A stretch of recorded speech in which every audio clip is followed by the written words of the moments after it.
कल हम आपको गेहूं की फसल पढ़ा रहे थे, उसमें हम आपको उपज तक बता चुके हैं। अब उसी क्रम में आज आगे चलते हैं और पादप सुरक्षा यानी प्लांट प्रोटेक्शन बताते हैं। इसका मतलब है कि हानिकारक रोग और उनकी रोकथाम पहले समझ लीजिए, फिर हानिकारक कीड़े बताएंगे। तो हानिकारक रोग में पहला समझिए गिरोई, इसको कहते हैं रस्ट डिजीज। जिस प्रकार लोहे पर जंग लगा हुआ नजर आता है, उसी प्रकार गेहूं पर गिरोई का प्रकोप होता है। इसका प्रकोप तने पर होता है और तने के ऊपर लंबे लाल भूरे रंग के उभरे हुए धब्बे बन जाते हैं, जो रोग से अधिक प्रकोप में पौधों के अन्य भागों पर पहुंच जाते हैं। इस रोग का प्रकोप प्रायः कम ही देखा जाता है। अब इसकी रोकथाम के बारे में समझिए, कैसे इसकी रोकथाम करेंगे। गिरोई की रोकथाम समझिए। सभी गिरोई की रोकथाम के लिए गिरोई रोधक किस्मों को उगाना चाहिए, जैसे कुंदन PBW 343, 621, HD 2967, राज 3070 इत्यादि जातियों को उगाना चाहिए। और दूसरा समझिए, इंडोफिल M45 नामक दवा को छिड़काव 0.2% के हिसाब से करना चाहिए। तीसरा समझिए, देखिए ये दो इसके रोकथाम इसके पर्याप्त है। अब अगला रोग समझिए, कंडुआ रोग। यह बीज जनित रोग है। इसमें जब पौधों में बालियां आती हैं तो उनमें दानों के स्थान पर काला चूर्ण बन जाता है। यह चूर्ण वायु द्वारा दूसरी बालियों पर पहुंच जाता है और जब इन बीमारियों के बीजों को बोया जाता है तो पौधे पर फिर काली चूर्ण युक्त बालियां होती हैं। अतः ये बीज स्वस्थ दिखाई देते हुए भी रोगी होते हैं। रोकथाम समझिए, रोगग्रस्त पौधों को उखाड़कर बड़ी सावधानी से थैलों में भरकर बंद करके मिट्टी में दबा देना चाहिए या उसको जला देना चाहिए। प्रमाणित बीज ही बोना चाहिए, रोगरोधी किस्मों को बोना चाहिए। यही सब इसकी रोकथाम है। अब आप जो है हानिकारक कीट समझिए और उनकी रोकथाम भी समझिए। जैसे सबसे पहले समझिए दीमक, इसको गुझिया भी कहते हैं। ये कीट बहुत हानिकारक हैं और ये भूमि में रहते हैं तथा पौधों की जड़ों को खाते हैं। इनकी रोकथाम के लिए लिंडेन धूल 1.3% 25 से 30 किलोग्राम प्रति हेक्टेयर की दर से आखिरी जुताई के समय भूमि में मिला देते हैं। दूसरा समझिए तना बेधक, स्टेम बोरर।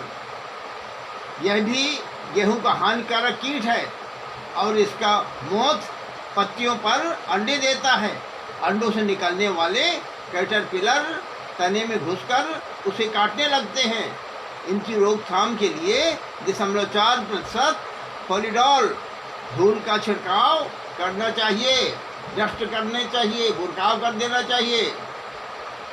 अब आप जो है गेहूं के भंडारीय कीट कुछ होते हैं, उनको समझ लीजिए। जैसे राइस विविल, इसको सुंड वाला घुन कहते हैं। ग्रेन मॉथ, इसको बिना सुंड वाला घुन कहते हैं। खपरा, और एक और सुनिए, लाल फ्लोर बीटिल, रेड फ्लोर बीटिल या आटे की सुरसुरी। इस प्रकार से ये अन्य भंडारीय कीट भी लगते हैं। तो इसमें सबसे बड़ी बात तो ये है कि इनके लिए भी ये सब कार्य किए जाते हैं जो दूसरों के लिए बताया गया है। एक और समझिए, गेहूं को भंडार में सुखाकर रखना चाहिए। 10% अधिक नमी दानों में नहीं होना चाहिए।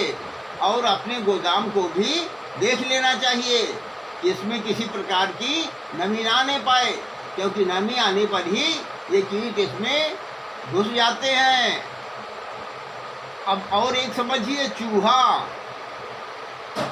चूहों के नियंत्रण के लिए बेरियम कार्बोनेट या जिंक फास्फाइड की जहरीली गोलियां प्रयोग करना चाहिए, अथवा रेटाफिन, इसको कुमारिन भी कहते हैं, मिलाकर बनाई गई जहरीली गोलियां। इन गोलियों को बनाने के लिए 1 ग्राम रेटाफिन, 97 ग्राम गेहूं या मक्का का आटा, 1 भाग सीरा, 1 भाग सरसों का तेल मिलाना चाहिए, बिलों के नज़दीक डालना चाहिए। इनकी रोकथाम के लिए फास्फाइड से बने जहरीले चारे, जिसमें 2 भाग जिंक फास्फाइड, 2 भाग सरसों का तेल और 96% दाने से बने चारे की 15 ग्राम की पुड़िया बिलों में डालने से भी इसका नियंत्रण हो जाता है। पहले बिलों में सादा दाना डालना चाहिए और उसके बाद दूसरे दिन जिंक फास्फाइड से बनी जहरीली गोलियां डालना चाहिए। तो इस प्रकार आपने कीटों के बारे में समझा। अब आप समझिए इसका बीज कैसे उत्पादन करेंगे। बीज उत्पादन के लिए जहाँ तक बात है, तो सबसे पहले तो बीज उत्पादन के दिन ऐसा खेत छांटिए जिस पिछले वर्ष गेहूं की फसल ना उगाई गई हो। जिसमें आपको बोना है उसमें ये जरूर ध्यान रखना चाहिए कि इसके लिए ऐसा खेत उगाए जो पिछले साल गेहूं ना बोया गया हो।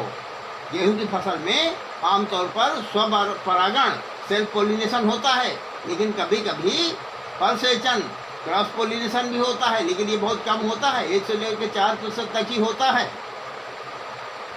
और समझिए बीज उत्पादन के लिए जो फसल बोनी है उसमें केवल शुद्ध आधारीय बीज यानी फाउंडेशन सीड्स का ही प्रयोग करना चाहिए। फसल की देखरेख अच्छी प्रकार की जाए। फसल सदैव खरपतवार से मुक्त होना चाहिए। इसके लिए आइसोप्रोट्यूरॉन का प्रयोग करना चाहिए। खरपतवारों को समूल नष्ट कर देना चाहिए। और सुनिए, गेहूं में लगने वाले रोग एवं कीटों का फसल की सुरक्षा के दृष्टि से रसायनों का उपयुक्त समय पर प्रयोग किया जाना चाहिए। तो इस प्रकार से शुद्ध बीज प्राप्त करने के तरीके हैं और इस प्रकार से शुद्ध बीज प्राप्त हो सकता है। कुछ और सुन लीजिए। गेहूं के बीज को बहुत ही अच्छी तरह साफ किया जाना चाहिए और किसी पक्के फर्श पर तेज धूप पर इतना सुखाना चाहिए कि दोनों में दानों में केवल 9 या 10% मॉइस्चर कंटेंट यानी नमी रह जाए। सुखाने के बाद इस रोग को सुरक्षित कर लिया जाता है, नमी आज न पहुंचने पाए, इस बात का ध्यान रखा जाता है। एक बार और महत्व की है, उसको जरा कायदे से समझ लीजिए। जीरो टिलेज सीड ड्रिल द्वारा यानी by zero tillage seed drill, इस मशीन के द्वारा धान की कटाई के तुरंत पश्चात बिना खेत को तैयार किए सीधे गेहूं की बुआई की जा सकती है। लेकिन खेत में पर्याप्त नमी होने पर इन मशीन में गोविंद पल्लभ पंत कृषि एवं प्रौद्योगिकी विश्वविद्यालय पंतनगर द्वारा वैज्ञानिकों ने इसको विकसित किया है। इस सीड ड्रिल के उपयोग से श्रम, समय और व्यय तीनों की बचत होती है। इस सीड ड्रिल में बीज के साथ उर्वरक फर्टिलाइजर को डालने की व्यवस्था भी की गई है। अतः इसे zero tillage seed cum fertiliser drill भी कहते हैं। अब आप प्रश्न लिखिए जिसका उत्तर आप लिख करके और आपको हमारे पास भेजना है। तो लिखिए प्रश्न नंबर 1, गेहूं की फसल में लगने वाले किन्हीं 2 कीट एवं 2 रोगों की रोकथाम लिखिए। एक प्रश्न और लिखिए, गेहूं का शुद्ध बीज कैसे प्राप्त किया जाता है, लिखिए।